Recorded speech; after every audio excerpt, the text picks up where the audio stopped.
Good evening, Ms. Thomas. What are the lessons of Vietnam in terms of the presidency, the Congress, and the American people? In terms of secret diplomacy and fighting a land war in Asia, also, would you welcome a congressional inquiry into how we got in and how we got out of Vietnam? Ms. Thomas, the war in Vietnam is over. It was sad and tragic in many respects. I think it would be unfortunate for us to rehash allegations as to individuals that might be to blame or administrations that might be at fault. It seems to me that it's over. We ought to look ahead, and I think a congressional inquiry at this time would only be divisive, not helpful. President, may I ask you then, don't you think that we can learn from the past? Ms. Thomas, I think the lessons of the past in Vietnam have already been learned. Learned by presidents, learned by Congress, learned by the American people, and we should have our focus on the future. And as far as I'm concerned, that's where we will concentrate. Ms. Lewin. President, your forthcoming meetings with Egyptian President Sadat and Israeli Prime Minister Rabin, do they represent the beginning of a new American-led negotiation in the Middle East toward a peace settlement? They do not represent a new negotiating process. I am meeting with President Sadat and Prime Minister Rabin for the purpose of getting from them any recommendations they might have as to how we can maintain the peace in the Middle East, how we can come to some final settlement that will be beneficial to all of the parties. We're in the process of reassessing our Middle East policy, and they can make a very valuable contribution with their on-the-spot recommendations. President, do you now see any hopeful signs that there's any movement there off dead center? I'm always optimistic. I believe that the leaders of all of the countries, both Arab and Israeli, as well as others, recognize the seriousness of any new military engagement in the Middle East and the ramifications that might come from it. So I'm optimistic that as we try to move ahead, aimed at avoiding a stalemate, avoiding stagnation, that we can work with other countries in order to ensure the peace and a settlement that will be satisfactory to all parties. Mr. President, you've been reported as being damn mad about the adverse reaction of American people to the Vietnamese refugees. And I would like to ask you, how do you explain that reaction? What, in your judgment, is the causes of it? Mr. Lissagore, I am primarily very upset because the United States has had a long tradition of opening its doors to immigrants from all countries. We're a country built by immigrants from all areas of the world, and we've always been a humanitarian nation. And when I read or heard some of the comments made a few days ago, I was disappointed and very upset. I was encouraged this afternoon, however. I understand that the executive committee of the AFL-CIO passed a resolution urging that the United States open its doors and make opportunities available for the South Vietnamese who have been driven or escaped from their country. I understand that the American Jewish Committee has likewise passed a resolution this afternoon endorsing the policy of making opportunity available in the United States for South Vietnamese. And I am very proud of those governors like Governor Pryor of Arkansas, Governor Askew of Florida, Governor Longley of Maine, Governor Evans of Washington, Governor Hiroshi of Hawaii, as well as Mayor Alioto, who have communicated with me and indicated their support for a policy of giving the opportunity of South Vietnamese to come from this country to escape the possibility of death in their country under the North Vietnamese and the Viet Cong. and individuals who wanted an opportunity for freedom. I think this is the right attitude for Americans to take, and I'm delighted for the support that I've gotten. Yeah. Follow that and ask you, why, in your judgment, is there such a widespread adverse reaction to this? I understand the attitude of some. We have serious economic problems. But out of the 120,000 refugees who are either here or on their way, 60% of those are children. They ought to be given an opportunity. Only 35,000 heads of families will be moved into our total society. Now, I understand people who are concerned with our economic problems, but we have assimilated between 50 and 100,000 Hungarians in the mid-50s. We have brought into this country some 500 to 600,000 Cubans. They've been good citizens, and we ought to welcome these people in the same way. And despite our economic problems, I'm convinced that the vast majority of Americans today want these people to have another opportunity to escape the probability of death. And therefore, I applaud those who feel that way. Mr. President, I'd like to ask a political question. What steps have you taken so far toward the creation of a campaign organization in 1976? And if you haven't taken any steps, what steps do you plan to take in the future, and when do you plan to take them? Within the last week, a group headed by Dean Birch have indicated that they would like to get started in a very informal way to kick off a campaign at the proper time. This group is meeting within the next few days, I understand. They expect to get a great many more who will join them. The precise time when we will take the formal step to declare my candidacy has not yet been determined, but I would only reiterate my intention to become a candidate. President, you've said many times that you intend to become a candidate, and yet there seems to be continuing skepticism in some quarters of your own party that you really will be. Well, why do you think that skepticism has endured? I'm surprised myself that there's any skepticism. I know my intention. I've said it repeatedly, as you've indicated. I intend to be a candidate. I believe that I have the best opportunity to solidify the Republican Party, getting strength from both the right as well as the left within the Republican spectrum, and to put on a good campaign against the individual that the Democratic Party nominates. There should be no skepticism about my intention. I will be, at the proper time, a candidate in a legal sense, and no one should feel otherwise. Follow that up, sir.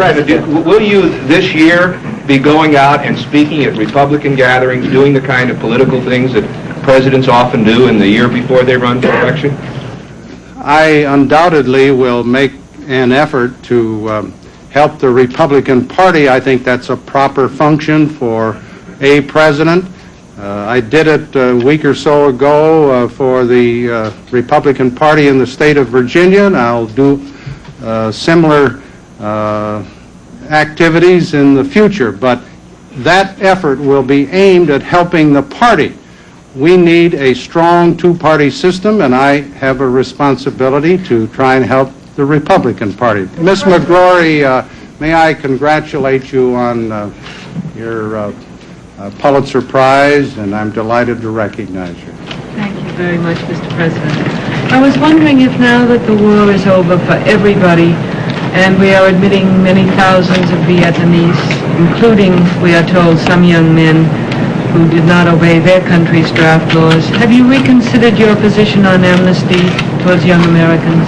Ms. McGrory, about 6 months ago, I initiated a program under former Congressman Charles Goodell and a group of 8 others to grant relief or amnesty to some 120,000 individuals who were either deserters or did not comply with the selective service laws. As I recollect, up to a week or so ago, approximately 30,000 out of that group had applied. I assume that most of them will have a change in their status. I hope so. And therefore, I have taken, I think, a step that was right. It is a good program, and I just wish that more had taken advantage of it. At the present time, we're in the process, or the Commission are in the process of handling the applications. I hope they'll expedite and be very generous in their consideration of the records of those who have applied. There's always a chance in the future if the facts justify it. Yes.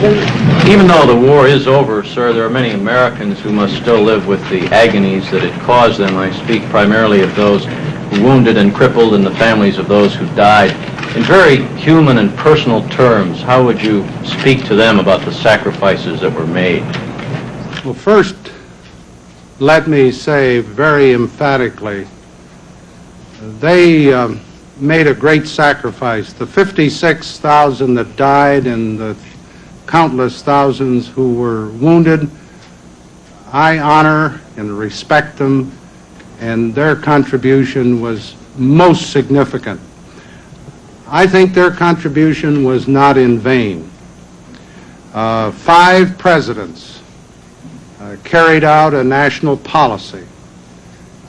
6 Congresses endorsed that policy, which was a policy of our country, and they carried out that responsibility as a member of our armed forces. I think we should praise them, congratulate them, and we have an unbelievable commitment to them in the future. All we can say is thank you very much for what they've done for freedom. Mr. President. Sir, you mentioned that you spoke to some Virginia Republicans the weekend before last, and at that time you said that in 1976 we will have some excellent results in foreign policy. After the past few weeks we've all used a little bit of news. Could you tell us just what you do expect in 76? Yes, I think between now and the end of 1976 we're going to make progress in the negotiations for a SALT II agreement. It hasn't been finalized, but the atmosphere is good. There's going to be some hard negotiating, but I will approach that important meeting with Mr. Brezhnev aimed at achieving results, and I think his attitude will reflect the same. I think you're going to find a greater solidarity in Europe. I'm going to Europe the latter part of this month to strengthen that solidarity and to work on a more unified position in solving our joint economic problems, in trying to solve the energy problems that are serious for all of us. It's my judgment that we can move ahead even in the Pacific.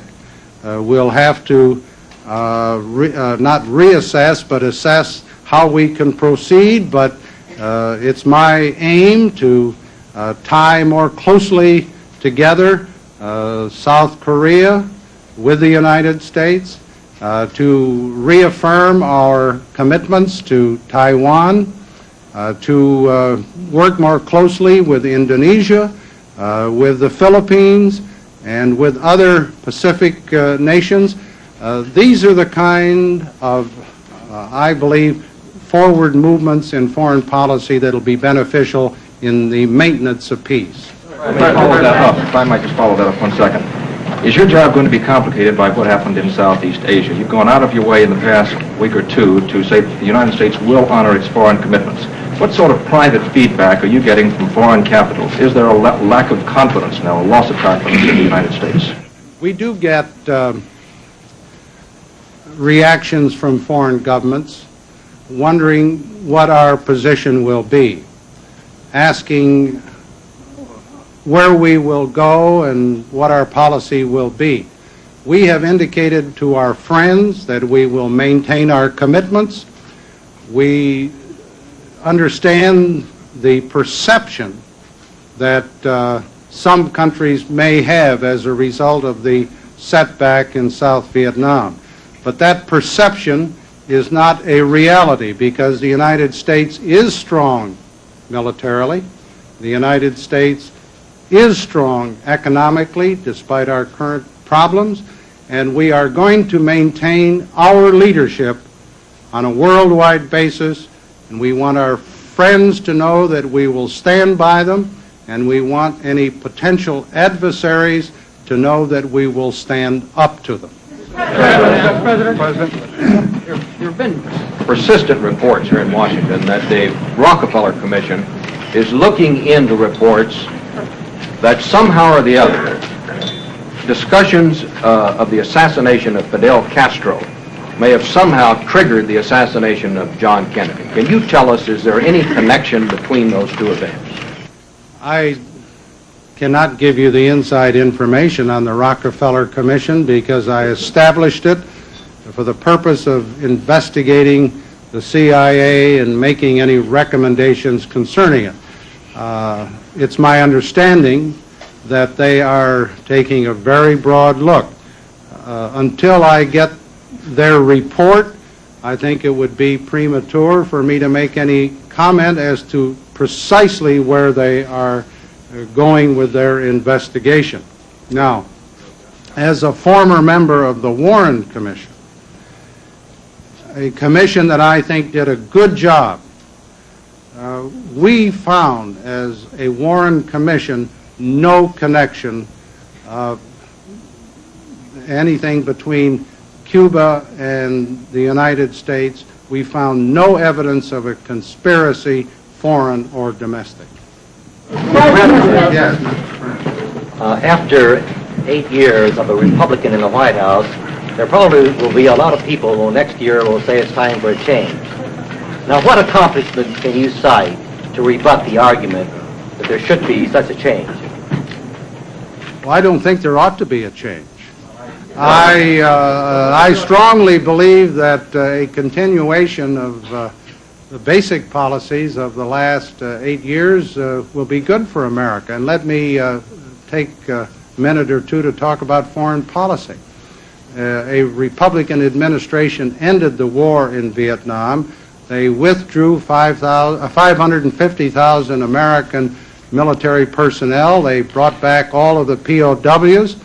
The United States, under a Republican administration, took the first meaningful steps in trying to control nuclear arms, and I think we're going to have continued success in that area. In the domestic area, we have gone through a difficult time, but when you look at the overall, a period of 8 years, I think domestically there will be far more pluses than minuses, and therefore it's my judgment that the American people, if we sell the program properly, we will have an excellent opportunity of prevailing in November of 1976. You tell, among other things, the economic issue. I assume that's what you're saying here. But what if the economy is at a low ebb next year? If unemployment is about what it is now, can you win? I don't think the economic conditions in 1976 will be comparable to those today. I think we're at the end of the recession. I believe that we can look forward to some improvement economically in the third and fourth quarters of 1975, and they ought to improve in 1976. Therefore, in my judgment, we will be looking in the future towards better times at home and a good foreign policy abroad. Events in Indochina outran the deliberative process of the Congress, and you weren't given the clearly defined authority to use U.S. forces to evacuate there because of Cambodia and Vietnam. And my question goes to the matter of whether it was a personal dilemma for you as Commander-in-Chief to use U.S. forces without the expressed concurrence of the Congress. Our prime objective, of course, both in the evacuation from Phnom Penh in Cambodia and in Saigon, was to bring all Americans out of both locations. Now, in the process, it did appear to be wise, particularly in Saigon, to take out a number of South Vietnamese. We did that because, number one, we felt that a number of these South Vietnamese had been very loyal to the United States and deserved an opportunity to live in freedom. And secondly, the possibility existed, if we had not brought out some South Vietnamese, that there could have been an anti-American attitude developed that would have complicated the evacuation of our American personnel. So I felt that what we did could be fully justified in not only evacuating Americans, but evacuating some of the South Vietnamese who wanted to come to the United States. Secretary Kissinger said that all of the Americans who wanted to leave South Vietnam were evacuated, but there may be some reason to believe not all were evacuated. Some organizations, for example, report at least 8 missionaries captured in the northern part of South Vietnam. So I'm wondering if there is some process to check this sort of thing out and what could be done about it. We certainly made a maximum effort to get every American out. We found in the last week that on a certain day they could tell us that there were 1,000 Americans that were ready to come out, and we'd take 300 or 400 out, and then the next day we would find that a number of other Americans had come into Saigon and wanted to get out. So we certainly made a tremendous effort to get all Americans out. I'm sure there are some who are left. At this time, I can't give you the specifics as to how we will seek to get any Americans who are still there, but we will do all we can to achieve that result. Yes. Mr. President. Mr. President, you've praised Ambassador Graham Martin's record in Vietnam, and you've also defended the evacuation of Vietnamese civilians. Yet there's some evidence that Mr. Martin's actions made it impossible for some Vietnamese to escape who were long-standing employees of the United States government, and others were evacuated on the basis of their ability to pay. Have you investigated any of these charges, and do you still believe that Ambassador Martin's record is one of effectiveness? Because of the ability of Ambassador Martin to handle a tough situation, and it was very difficult, we got all Americans out, and we got roughly 120,000 plus South Vietnamese. I'm familiar with some individuals who are critical of the way in which Ambassador Martin handled it. I never had much faith in Monday morning quarterbacks or grandstand quarterbacks. I would rather put faith in the man who carried out a very successful evacuation of Americans and a tremendous number of South Vietnamese. And rather than be critical of somebody who I think did a good job, I think we ought to praise him. And if some of these people want to, in hindsight, who didn't have the responsibility, criticize him, I think we'll accept it for what it's worth. Mr. President, there have been some references tonight to the economic situation. The overall unemployment rate is 9%, but among black teenagers and young black males and some other minority groups, it's 3 times that. What plans do you have to cope with the social consequences of that kind of unemployment? We are concerned about the unemployment of the youth particularly, and the highest percentage, of course, of unemployment falls in the black youth group. I submitted to the Congress about a month ago a request for $450 million, as I recollect, to fund a young people's employment program for this coming summer. Now, unfortunately, the Congress hasn't approved that funding. And the steps that have been taken, I think, will hamper the possibility of getting that funding to meet this problem. And they've added about $3 billion over and above of extra funding that I don't think can be justified. If the Congress would approve the request that I made, roughly $450 million, we would be in a position right now to do something about the problem that you raised. Mr. President, the record of recent years is that kind of summer jobs and that kind of thing has not prevented what really is a chronic, long-term problem of 30% unemployment among young minority groups. What I'm really asking is this. A great many economists think that instead of coming out of this recession dramatically, we're just going to have a long period of stagflation where we don't have a really serious situation, but we don't have things very well indeed. And this kind of chronic unemployment among minority groups just persists. And what I'm trying to find out is, other than summer jobs and that kind of thing, do you think this is really a serious problem that the United States ought to address and try to do something about? And if you do, what are your plans for it? Yes, I think it is a serious problem, but the most important problem is to meet the present difficulty, which begins with the end of the school year.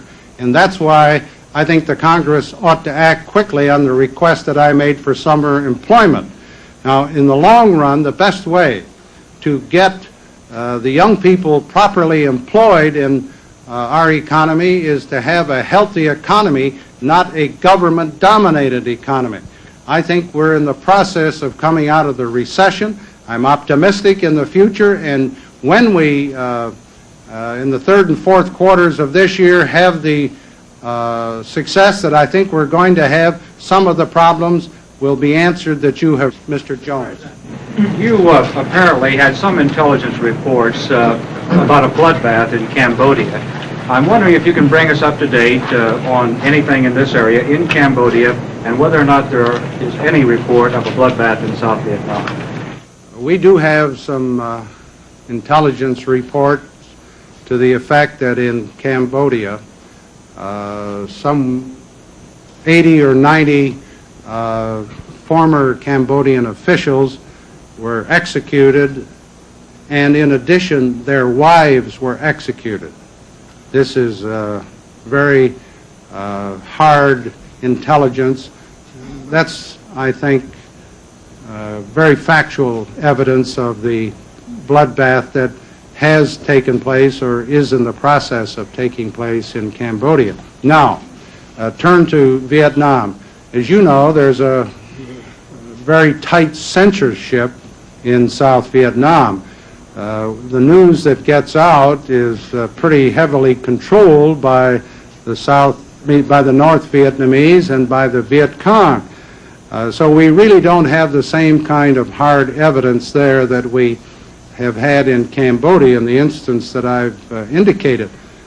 But I think probably the best evidence of the probability is that 120,000 plus South Vietnamese fled because they knew that the probability existed that if they stayed, their life would be in jeopardy.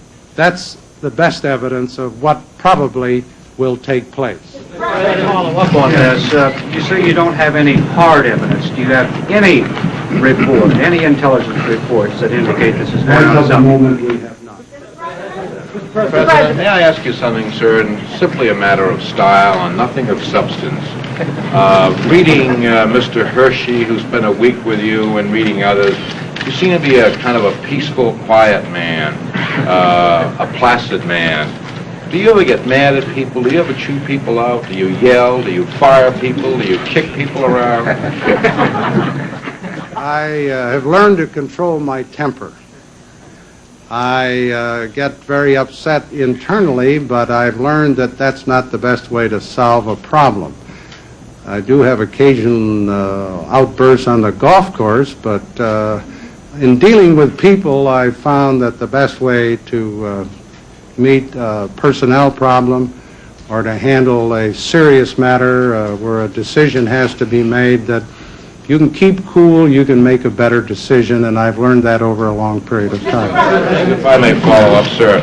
You were described as very angry about these rumors that you were going through a political charade and were secretly not going to run. There was a story in a certain news magazine a week or so ago. I mean, how did you express yourself? Well, I didn't shout. Damn man. I didn't raise the devil with anybody. I simply indicated to my staff that the stories were totally untrue, which they are, and that no such meeting took place where such a policy was outlined by me. I found the best way to handle a matter is to be very firm, very calm, but very forthright, dealing not only with my staff, but with others.